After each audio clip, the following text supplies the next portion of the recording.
Hey, everybody.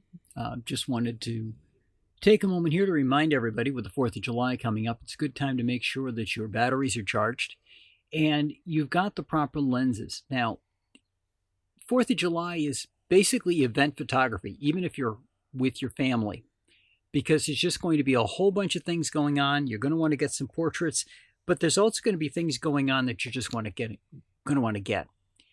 Now, depending on how you want to do it, you're probably just going to need a portrait lens, somewhere in the 50 millimeter family or around that, like a 24 to 70, just so that you can get some close-ups. If you've got small children in the family, then you're definitely going to want something that you can zoom in a little bit so that you're not too close should they decide to throw something. And then you're cleaning your lens off.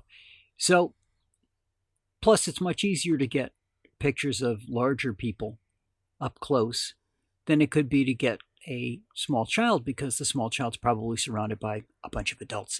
So this allows you to unobtrusively get in and get those pictures while everybody else is still cooing over the child. But seriously, the other thing to keep in mind is if you're going to be doing any kind of fireworks, which I don't recommend that people do their own, unless you've got people that know what they're doing. And that doesn't mean I've been doing it for years, so I'm okay.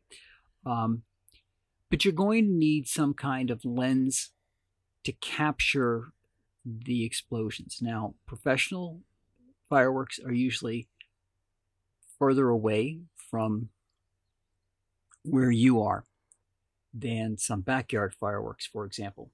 But one thing to keep in mind is if you're going out to capture the fireworks and not just enjoy them, you're probably better off doing it from a distance. So when they do the fireworks, they've got you backed off a little bit. For example, when Connecticut along the coast would do the fireworks, they would do the fireworks down on the beach. So the fireworks were firing out over the ocean. If any burning anything came down, it was going to land in the ocean. It wasn't going to set anything on fire, for example. However, when you've got that kind of distance, you have to figure out what kind of lens you're going to be using. Now, you might want to zoom in, but remember, those explosions are large. So you want to be further away from them so you can capture all of that explosion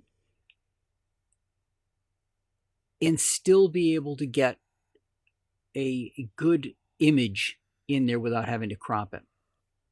Now, you could do it up close with a wide-angle lens, but remember, the wide-angle lenses distort around the edges, and most things like Lightroom will correct for it, but you don't have to do it that way. What you can do instead is just back off from the firework itself, which means it'll be easier for you to get in and out because you won't be in the middle of all that traffic. But by being further away from the fireworks, that allows you to capture more of it, but you have to use a zoom lens. Now, you don't have to worry as much with the focal length of the lens, except how it impacts your ISO. But remember, these things are going to be making large explosions. They're going to be widespread. You don't want to focus in on a aspect of it. You want the whole thing to be in focus. So that means that you don't need an f2.8, for example. You can get by with one of the other ones without any trouble at all.